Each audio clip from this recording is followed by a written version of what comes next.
आज आज हम लोग अपने इस जो लंच पोस्ट लंच सेशन है इसका प्रारंभ करते हैं। और मैं यहाँ सभी पार्टिसिपेंट्स को बताना चाहूंगा कि आज के इस सत्र का जो को चेयर कर रहे हैं प्रोफेसर श्रीराम मित्तल सर।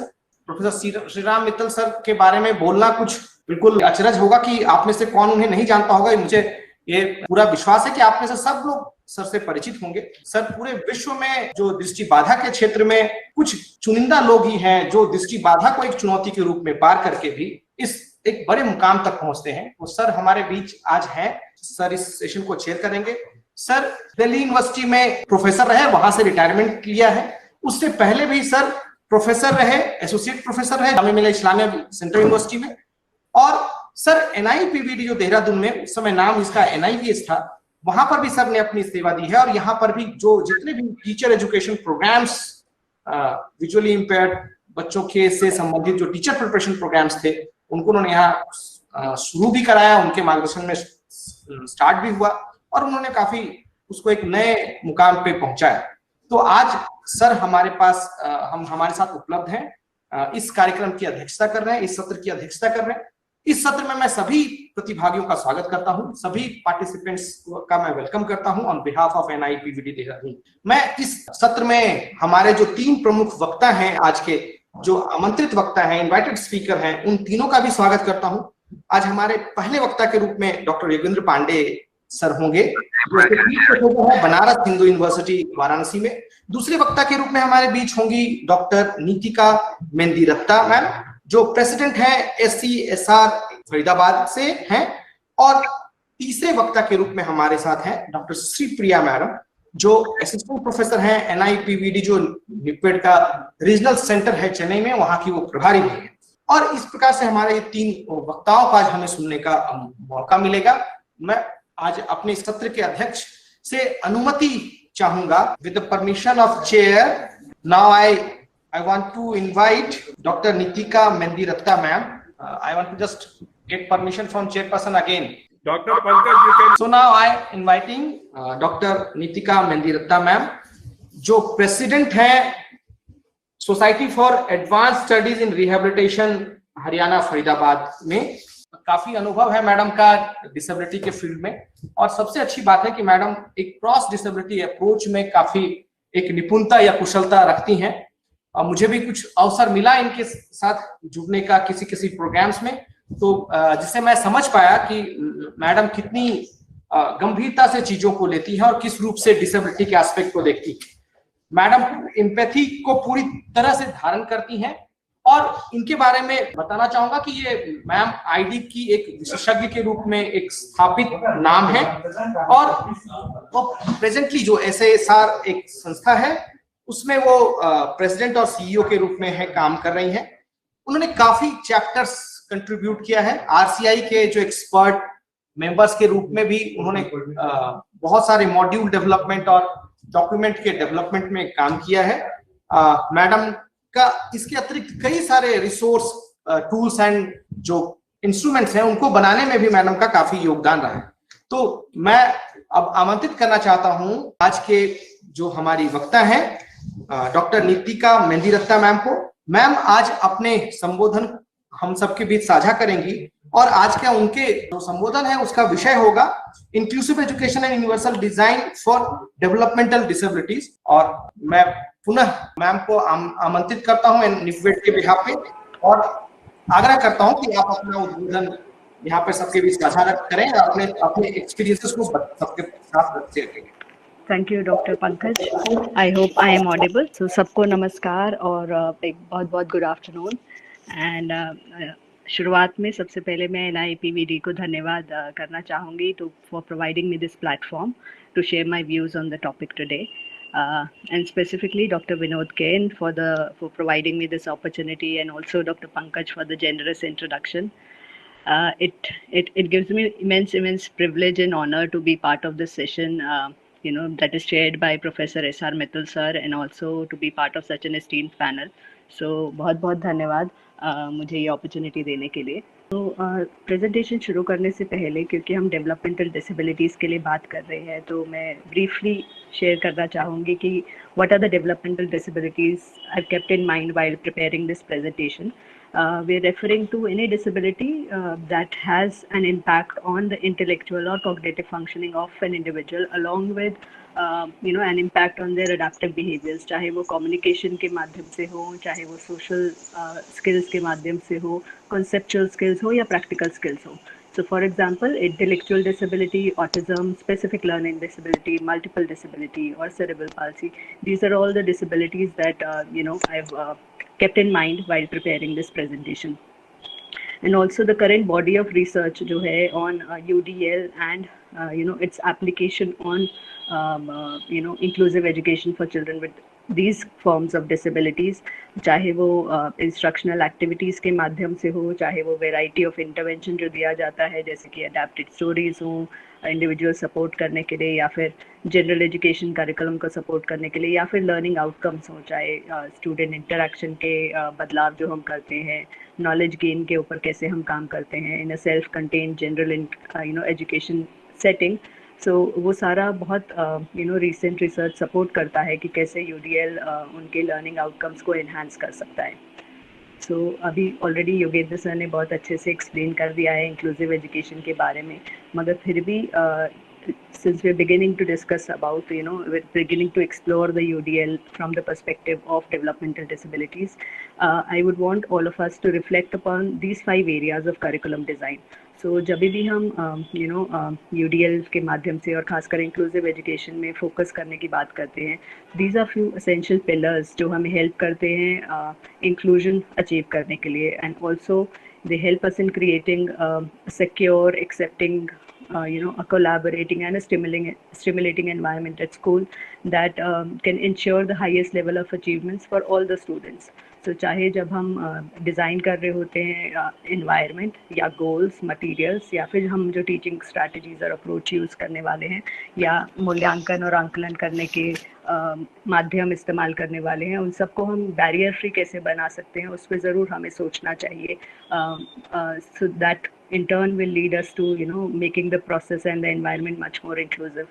इससे पहले कि हम यूडीएल के स्पेसिफिक स्ट्रैटेजीज में जाएं, क्योंकि हम इंटेलेक्चुअल और ऑटिज्म और अदर डेवलपमेंटल डिसेबिलिटीज़ की बात कर रहे हैं, I just thought will have a quick recap of what are the strategies that already work and which inherently are very inclusive and UDL based in nature.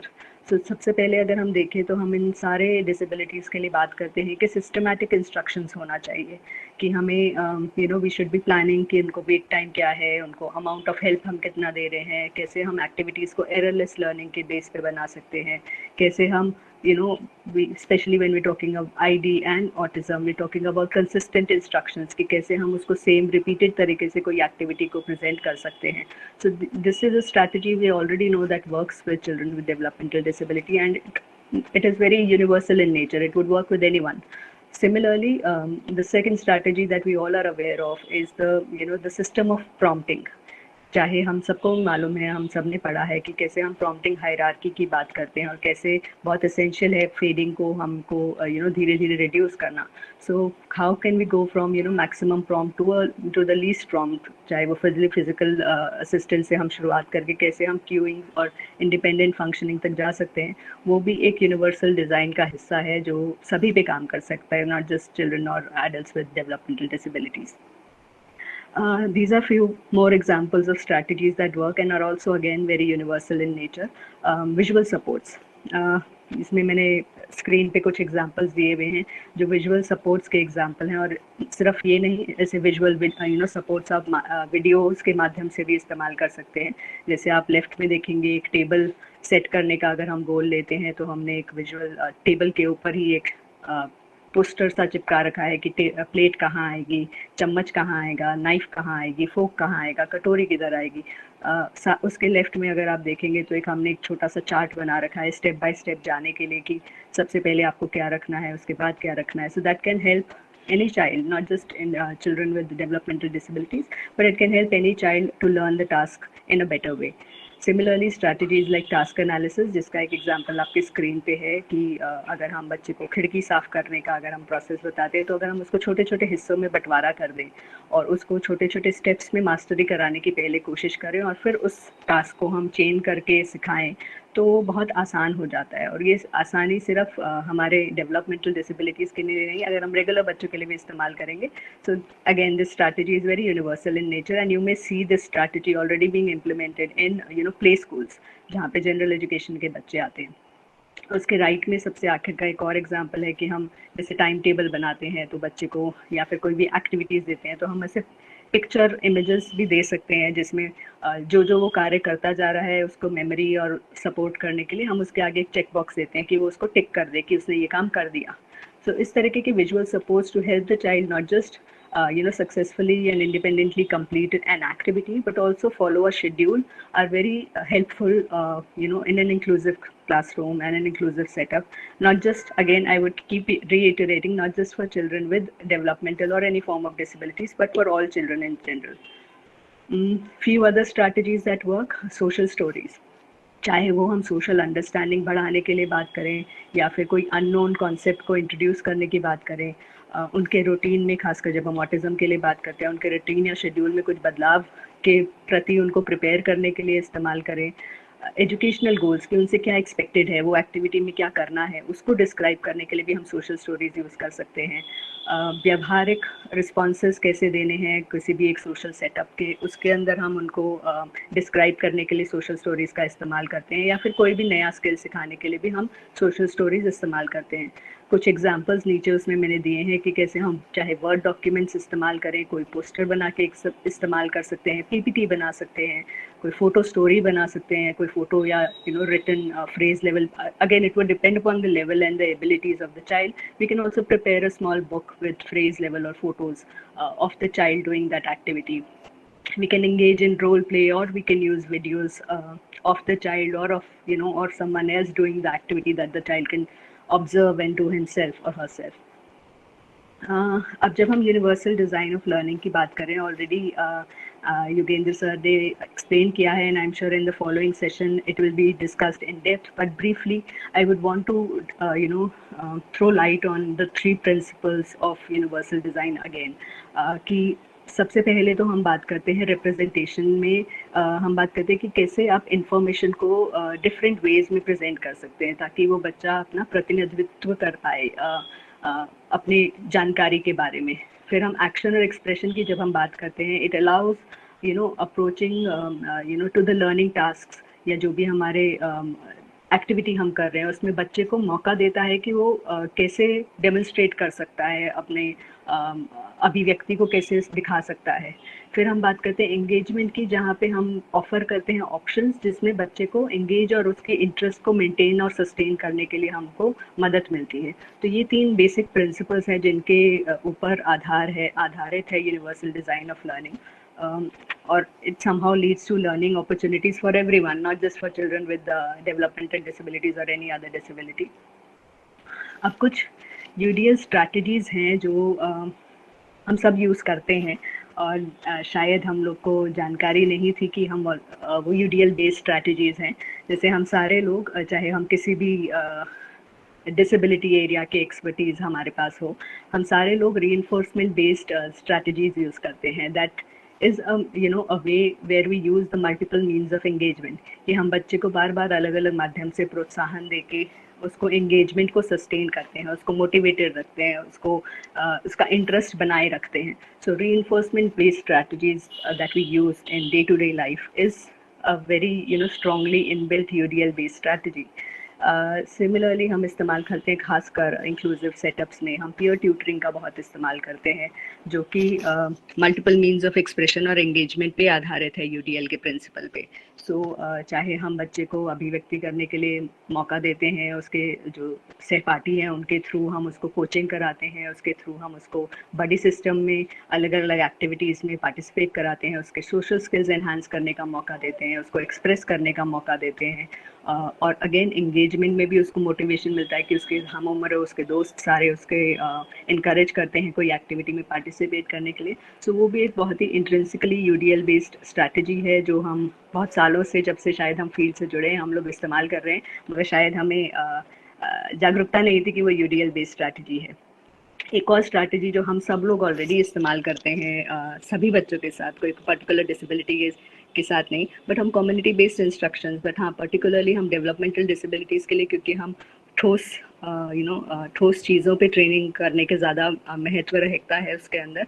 तो हम बात करते हैं कि उसको कम्युनिटी में रियल लाइफ सेटिंग में उसको जितना ज़्यादा से ज़्यादा ट्रेनिंग रियल टू एब्स्ट्रैक्ट जाएँ, रियल टू कॉन्क्रीट मतलब जाएँ, तो उस ये भी एक स्ट्रैटेजी है जो कि मल्टीपल मीन्स ऑफ रिप्रेजेंटेशन और एंगेजमेंट पे आधारित है कि रियल लाइफ में उसको अलग अलग मौक़ों पे वो स्किल प्रैक्टिस करने का मौका मिलता है। फॉर एग्जांपल अगर हम बच्चे को लाल रंग की पहचान करा रहे हैं तो हम कभी उसको लाल सेब दिखाएंगे, कभी उसको लाल टमाटर दिखाएंगे, कभी आज देखो तुमने लाल शर्ट पहनी है, कभी देखो जो एम्बुलेंस जा रही है उसके ऊपर लाल रंग का प्लस बना हुआ है, कभी कोई फायर ब्रिगेड जा रहा है तो देखो लाल रंग का फायर ब्रिगेड है। तो इस तरीके से हम बहुत सारे कम्युनिटी बेस्ड इंस्ट्रक्शन भी इम्प्लीमेंट करते हैं जो कि यूडीएल बेस्ड प्रिंसिपल्स पे ही आधारित है, और वो मल्टीपल मोड्स ऑफ रिप्रेजेंटेशन और एंगेजमेंट का माध्यम हमें प्रोवाइड करती हैं।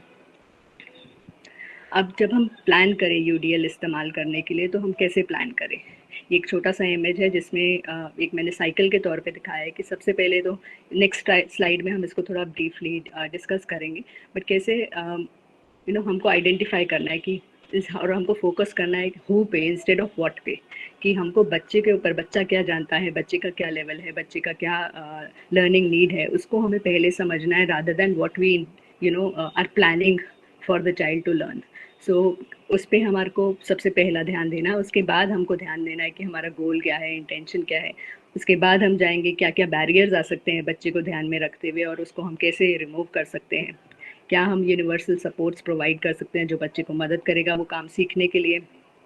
देन ऑल्सो क्या हम यूनिवर्सल डिज़ाइन की गाइडलाइंस इस्तेमाल कर सकते हैं जो कि हमें फर्दर बैरियर्स को रिमूव करने में भी मदद करेगा और ऑप्शंस देने में भी मदद करेगा बच्चे को, और कैसे हम उसको रीवैल्यूएट करके दोबारा से रीप्लान कर सकते हैं।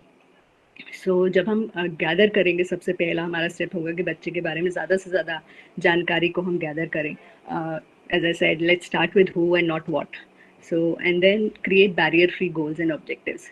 क्लैरिफाई करें आपके लर्निंग इंटेंशंस क्या है, बच्चे से आप क्या उम्मीद कर रहे हैं। हो सके पॉसिबल हो तो को डिज़ाइन करें जो भी आप लर्निंग ऑब्जेक्टिव्स रख रहे हैं, बच्चे को उस प्रक्रिया का हिस्सा बनाएं। खासकर जब हम बात करते हैं एसएलडी वाले बच्चे, सेरेब्रल पाल्सी वाले बच्चे, इवन ऑटिज्म वाले बच्चे, वो बहुत आपको पार्टिसिपेट करके अपने गोल्स और ऑब्जेक्टिव्स में आप उनको क्लैरिटी दे सकते हो अगर आप को डिज़ाइन करेंगे उनके साथ मिलके उनके गोल्स। उन गोल्स को कैसे हम मल्टीपल वेज में भी प्रेजेंट कर सकते हैं, ना सिर्फ हम एक्टिविटीज़ को मल्टीपल वेज में प्रेजेंट और समझाने की कोशिश करें, बट गोल्स को भी, what do you expect of the child, what do you expect the child to do in a particular activity, वो भी मल्टीपल वेज से अगर हम प्रेजेंट करें और बच्चे को समझाने की कोशिश करें, वो एक बहुत महत्वपूर्ण तरीका है एक यूडीएल को इम्प्लीमेंट करने के लिए। उसके बाद हम आइडेंटिफाई करें कि क्या पोटेंशियल बैरियर्स हैं which include social and emotional barriers. जैसे कई बार क्या होता है कि हमने कोई पर्टिकुलर कॉन्सेप्ट का लिए अलग अलग एक्टिविटीज़ तो डिज़ाइन कर ली, मगर for instance I have a child with may be cerebral palsy और इंटेलेक्चुअल और डाउन सिंड्रोम चाइल्ड और a child with autism who is not very comfortable in speaking in front of a group, but मैंने activity design करी है पूरी class के लिए debate की, so there is very high chance of there is a very intrinsic potential barrier that the child may decide to be absent on that day। कि तो इस तरीके की भी आइडेंटिफाई करना पोटेंशियल बैरियर्स की हमारे एक्टिविटीज़ में या हमारे प्लान में ऐसी कौन सी चीज़ें हैं जो उसको मे बी सोशल और इमोशनल बैरियर भी प्रकट कर सकता है apart from the other barriers that we think of in curriculum designing. वो भी ज़रूरी है कि हम ध्यान में रखें और उनको हम कैसे रिमूव कर सकते हैं, उनको कैसे बच्चे को मदद कर सकते हैं यूनिवर्सल सपोर्ट्स देके ताकि वो उनको ओवरकम कर पाए। वो एक अच्छे यूडीएल प्लान का हिस्सा है ये अगर हम कंसिडर करेंगे। और how do we design the experience कि कोई भी एक्टिविटी अगर हम प्लान कर रहे हैं, चाहे वो ऑन द डेस्क एक्टिविटी हो चाहे ऑफ द डेस्क एक्टिविटी हो, बहुत ज़रूरी है कि हम उसको बहुत अच्छे से एज अ टीचर बहुत अच्छे से डिज़ाइन करें और प्लान करें। हम क्या सामग्री इस्तेमाल करेंगे, हम क्या इंस्ट्रक्शन इस्तेमाल करेंगे, हम स्टेप बाय स्टेप एक एक्टिविटी से दूसरे एक्टिविटी में क्या कैसे जाएंगे, हम बच्चे को कहाँ पे लीडरशिप का रोल देंगे, कहाँ पे हम बच्चे को सपोर्ट देंगे, किस तरीके का टेक्नोलॉजी का सपोर्ट दे सकते हैं। तो वो सारी चीज़ को एक्सपीरियंस को डिज़ाइन करना एक टीचर के लिए बहुत ज़रूरी है, खासकर जब हम यूडीएल बेस्ड प्रिंसिपल्स को इस्तेमाल करते हुए हम इंटरवेंशन की बात करते हैं इंक्लूसिव सेटअप में।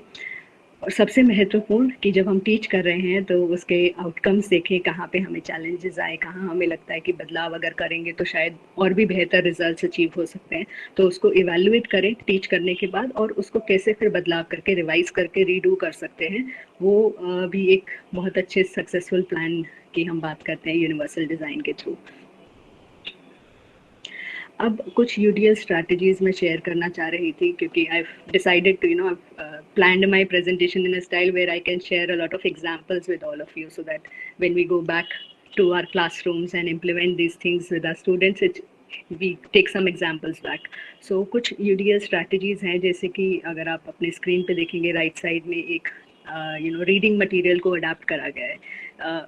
उस पे जाने से पहले किस तरीके से हम रीडिंग मटेरियल को अडाप्ट कर सकते हैं, उसके कुछ एग्जांपल्स मैं आपको बताना चाहूँगी। कई बार होता है कि जो हमारे जनरल एजुकेशन करिकुलम की किताबें हैं बहुत बड़े बड़े पैराग्राफ्स में हैं, बहुत ज़्यादा टेक्स्ट लिखा होता है, तो कैसे हम कोई बच्चे को जिसको शायद रीडिंग में या फिर कुछ तकलीफ है या फिर रीडिंग का उसको चैलेंज है, तो हम कैसे उसको यूज़र फ्रेंडली बना सकते हैं। क्या हम टेक्स्ट को छोटा कर सकते हैं, क्या हम उसके फॉन्ट को बड़ा कर सकते हैं, क्या हम उस टेक्स्ट को ऑगमेंट कर सकते हैं कोई पिक्चर्स के माध्यम से, कोई ऑडियो के माध्यम से, कोई रिपीटेड लाइंस देने के माध्यम से, या फिर आजकल तो हम ऑनलाइन टीचिंग कर रहे हैं तो हम लिंक्स भी दे सकते हैं जिस पे बच्चा क्लिक करेगा और उसकी डेफिनेशन खुल जाएगी। तो क्या हम इस तरीके को कोई टेक्नोलॉजी या कोई तरीका इस्तेमाल कर सकते हैं जिसमें वो टेक्स्ट को समझने के लिए उसकी आसानी हो सके। बहुत आसान और एक बहुत ही सक्सेसफुल स्ट्रैटेजी है कि प्रेडिक्टेबल स्ट्रक्चर बनाना, खासकर जो काम करता है हमारे इंटेलेक्चुअल एंड डेवलपमेंटल डिसेबिलिटीज़ के लिए, कि एक प्रेडिक्टेबल स्ट्रक्चर कि हर बारी अगर हम अपना वर्कशीट एक कॉमन स्ट्रक्चर में दे रहे हैं, एक फिक्स पैटर्न में दे रहे हैं, बहुत आसान है हमारे बच्चों के लिए वो समझना और उसको रिपीटेडली अलग अलग चीज़ में अगर, क्योंकि हम हर बारी अलग तरीके से प्रेजेंट करेंगे। फॉर एग्जांपल मैं हमेशा डेट राइट टॉप पे लिखती हूँ, किसी दिन लेफ्ट में लिख रही हूँ, किसी दिन नीचे लिख रही हूँ, किसी दिन सेंटर में लिख रही हूँ। हमारे बच्चों के लिए वो थोड़ा कन्फ्यूजन क्रिएट होने का चांसेस है, उसको थोड़ा सा यूज टू होने के लिए डिफ़िकल्टी रहता है। तो प्रेडिक्टेबल स्ट्रक्चर अगर हम खासकर रीडिंग मटेरियल के लिए बनाएं जिसमें ढांचा फिक्स्ड हो और हम हमारा कंटेंट बदलते रहें, वो बहुत मदद करता है रीडिंग मटेरियल अगर हम इस तरीके से अडेप्ट करें बच्चों के सीखने के लिए। साथ ही में हम ऑप्शंस दे सकते हैं कि कैसे बच्चा अपने आप को जो भी उसने सीखा है पढ़ के उसको कॉम्प्रिहेंशन आपको दिखाने के लिए कैसे वो डेमोन्स्ट्रेट करे, उसको भी अलग अलग माध्यम दे सकते हैं। हो सकता है हम उसको फिल इन द ब्लैंक्स के माध्यम से दे डेमोन्स्ट्रेशन करने का तरीका, हो सकता है हम उसको कोई सिंपल चार्ट दे दिया जिसमें वो पॉइंट करके बता रहा है, एक्सप्रेस कर रहा है अपना कॉम्प्रिहेंशन। हो सकता है वो सिर्फ कोई पर्टिकुलर मल्टीपल चॉइस क्वेश्चंस के माध्यम से आपको अपना कॉम्प्रिहेंशन बता सकता है। तो अगेन ऑप्शंस हमें कॉम्प्रिहेंशन को देखने के लिए भी हम वेराइटी ऑफ कॉम्प्रिहेंशन टेक्निक्स का इस्तेमाल कर सकते हैं। वोकैबुलरी को एक्सप्रेस करने के लिए और वोकैबुलरी को इन्हांस करने के लिए भी बहुत ज़रूरी है कि हम वो भी एक पैरामीटर, जब हम रीडिंग मटेरियल की बात करते हैं तो वोकैबुलरी इन्हांस करना बहुत ज़रूरी है हमारे बच्चों के लिए। तो उसको कैसे नए नए शब्दों को इंट्रोड्यूस कराएं, उन शब्दों को यूज़ करना सिखाएं, उन शब्दों को अलग अलग कॉन्टेक्स्ट में इस्तेमाल करना सिखाएं, वो बहुत ज़रूरी रहता है। और साथ ही में लेखन के या राइटिंग के भी हम उसको ऑल्टरनेट ऑप्शंस प्रोवाइड कर सकें। हो सकता है टाइप करके देने देते हैं, हो सकता है सिर्फ टिक मार्क करके देना है, जैसे कुछ स्लाइड्स पहले हमने एक एग्जांपल दिया था। तो अब हम वो एग्जांपल पे जाते हैं जो आपके स्क्रीन पे है, which is a reading material again, which you can see is already supported by small pictures, जिसमें हम अगर वहाँ पे आउल एट होम लिखा है तो उसमें आउल की पिक्चर भी बनी है, होम की पिक्चर भी बनी है। नाइट लिखा है तो नाइट का भी एक छोटा सा इमेज बना है। रॉक लिखा है तो रॉक का भी एक छोटा सा इमेज बना है। फ्रेंड्स लिखा है तो कुछ दोस्त की फोटो भी बनी है। मून है तो मून की भी फोटो बनी है, स्काई की भी है। इस तरीके से पहले तो हमने पिक्चर के माध्यम से भी उसको ऑगमेंट करने की कोशिश करी टेक्स्ट को। साथ ही में अगर आप देखेंगे तो कुछ रेपिटेटिव लाइंस हैं जो हमने हाईलाइट कर रखा है कि सिर्फ ये वाली ही स्टूडेंट्स हम हाईलाइट हाईलाइट करेंगे कि सिर्फ ये वाली ही अभी के लिए हम टारगेट कर रहे हैं कि सिर्फ ये 2 लाइन से स्टूडेंट्स जो कि छोटे फ्रेज लेवल में हैं वो स्टूडेंट्स रिपीटेडली स्टोरी टाइम में पढ़ेगा, और बाकी चीज़ें जो है स्टैंजास जो है वो टीचर पढ़ देगा। तो इस तरीके से भी हम कैसे रीडिंग मटेरियल को ना सिर्फ अडेप्ट करें बट हमारा implementation of that reading material, उसको कैसे स्ट्रैटेजी से हम पढ़ने की जो हम एक्टिविटी करा रहे हैं उसको हम चेंज कर सकते हैं, वो हमें बहुत मदद करता है एक as a UDL strategy to help our students learn. Reciprocal teaching एक और चीज़ है जिसमें हम बच्चों को अपना रोल शेयर कर लेते हैं कि हम for example instead of me leading, instead of the teacher leading the reading activity, we let the students lead it and we also let them lead the discussion कि हम उनको बट हाँ वो करने के लिए हमको हो सकता है हम इस तरीके के, जैसे आपके स्क्रीन पे कोई कॉन्सेप्ट मैप है, हमने वो बनाने में पहले उनको मदद किया कि अभी हमने एक चैप्टर पढ़ा वेदर के बारे में जिसमें क्लाउड्स थे, विंड थी, रेन था, एयर था, टेम्परेचर था, तो अब हम उस जो भी हमने रीड किया उसके कीवर्ड्स हमने लिख दिए, कॉन्सेप्ट मैप बना दिया और उसमें कुछ हम उनको मदद करेंगे फिर हम कैसे सेंटेंसेस को या कॉन्सेप्ट को प्रेडिक्ट करने के लिए या क्वेश्चंस कैसे जनरेट करें, या फिर अगर वो हम कुछ क्लैरिफिकेशन अगर हमें उन्हें देने में मदद करनी है या समराइज करना है कॉन्सेप्ट को, तो वो रीडिंग करते हुए हम उनके वो वाले स्किल्स कैसे एनहांस कर सकते हैं और उन्हीं को ही लीडिंग रोल दे सकते हैं कि बच्चे, रेगुलर बच्चे और स्पेशल बच्चे सारे आपस में डिस्कस करें और एक दूसरे को ये कॉन्सेप्ट समझाने की कोशिश करें। So reciprocal teaching is also another UDL based strategy that works really effectively for children with developmental disabilities.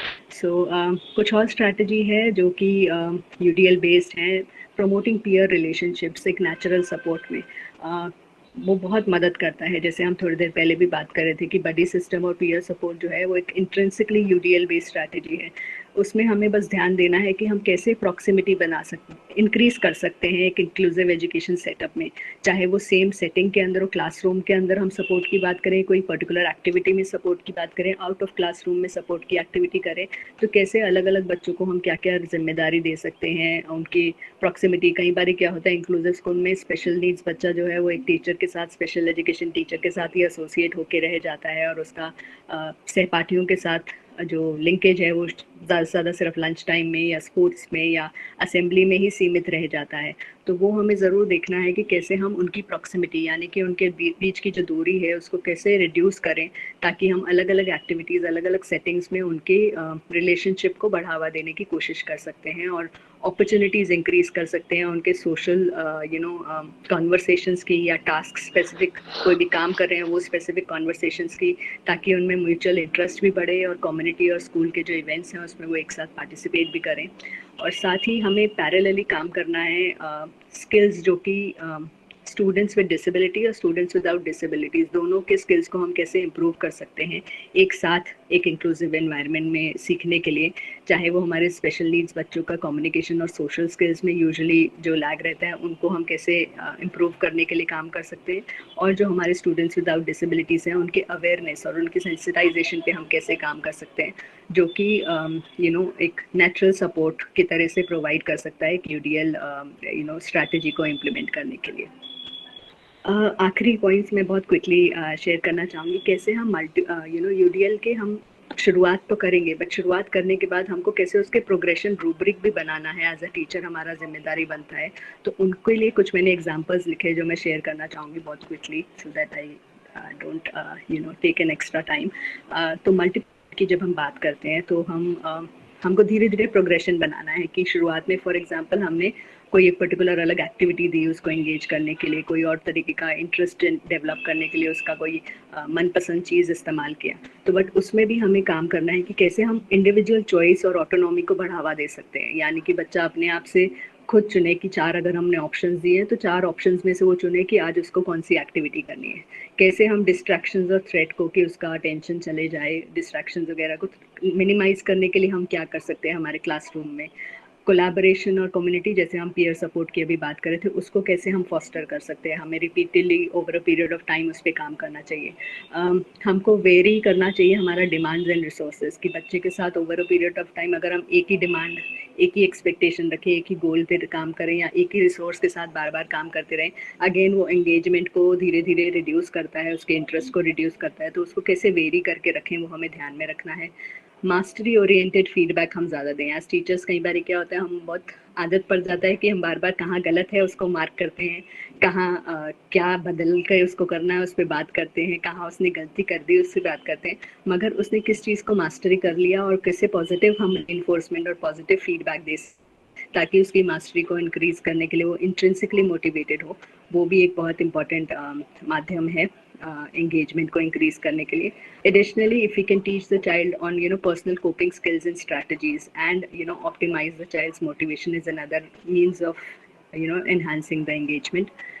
Representation में we can offer multiple ways of customizing or display of information. चाहे हमारे traditional किताबें जो हम इस्तेमाल करते हैं उसके इन्फॉर्मेशन की बात करें, आजकल ऑनलाइन टीचिंग कर रहे हैं, पीपीटी के माध्यम से बात करें, तो कैसे हम इन्फॉर्मेशन को बच्चे के मुताबिक कस्टमाइज करके डिस्प्ले कर सकते हैं वो हमें देखना है, और वो over a period of time change करते रहना है ताकि उसका एंगेजमेंट भी बरकरार रहे. Alternatives to auditory information and visual information is necessary कि बहुत बारी और खासकर अभी ऑनलाइन टीचिंग के समय में ऑडिटरी इन्फॉर्मेशन और विजुअल इन्फॉर्मेशन को हम कैसे ऑल्टरनेटिव वेज से भी कर सकते हैं ताकि ज़्यादा से ज़्यादा बच्चों को हम इंक्लूड कर पाएँ.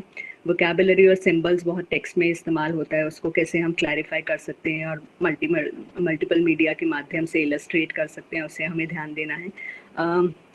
हाउ टू विजुअल इन्फॉर्मेशन जो है उसमें भी हम गाइड कर सकते हैं कि how to process that information. अगर हमने फ्लो चार्ट बनाया है तो उसको हमें गाइडेड प्रैक्टिस देना पड़ता है कि कैसे उसको प्रोसेस करें और मैक्सिमम लर्निंग हुए उसका रियलाइजेशन की तरफ जाए, कैसे वो transfer of learning community based settings और रियल लाइफ सेटिंग्स में ट्रांसफ़र हो, वो हमें ज़रूर ध्यान में रखना चाहिए प्रोग्रेशन रूब्रिक के दौरान.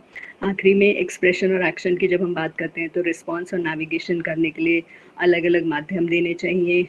कौन कौन से टूल्स या असिस्टिव टेक्नोलॉजी या आजकल तो बहुत सारे फ्री ऐप्स हैं फ़ोन पे और कंप्यूटर पे जो हम एक्सेस कर सकते हैं बच्चे का एक्सेस इम्प्रूव करने के लिए. कम्युनिकेशन के अलग अलग माध्यम क्या हम दे सकते हैं और कैसे हम ग्रेजुएटेड लेवल्स ऑफ सपोर्ट दे सकते हैं बच्चे को अपना प्रैक्टिस और परफॉर्मेंस में फ्लुएंसी बिल्ड करने के लिए, वो भी हमें ध्यान रखना है. और मैनेज करें कैसे इंफॉर्मेशन और रिसोर्सेज को, खासकर ऑटिज़म, आईडी, एसएलडी, इन सब में अगर हम देखें तो एक छोटा सा एग्जांपल अगर आप लें तो उनके बैग्स भी अगर आप देखेंगे उनको बैग्स का ही बेसिक अपना जो मैनेजमेंट है वो ठीक से नहीं कर पाते, बहुत ज़्यादा क्लमजी आपको लगता है. तो how can you facilitate them in managing the written work and managing the the notes और the subject specific information and resources, वो भी अगर हम मदद कर सकें उनको, वो एक लॉन्ग टर्म उनकी लर्निंग के लिए बहुत मदद करता है. आखिरी में take away message in the last minute, we must remember as Mike Marotta has said, UDL एक स्पेशल एजुकेशन की चीज़ नहीं है और ना ही यूडीएल एक जनरल एजुकेशन की चीज़ है.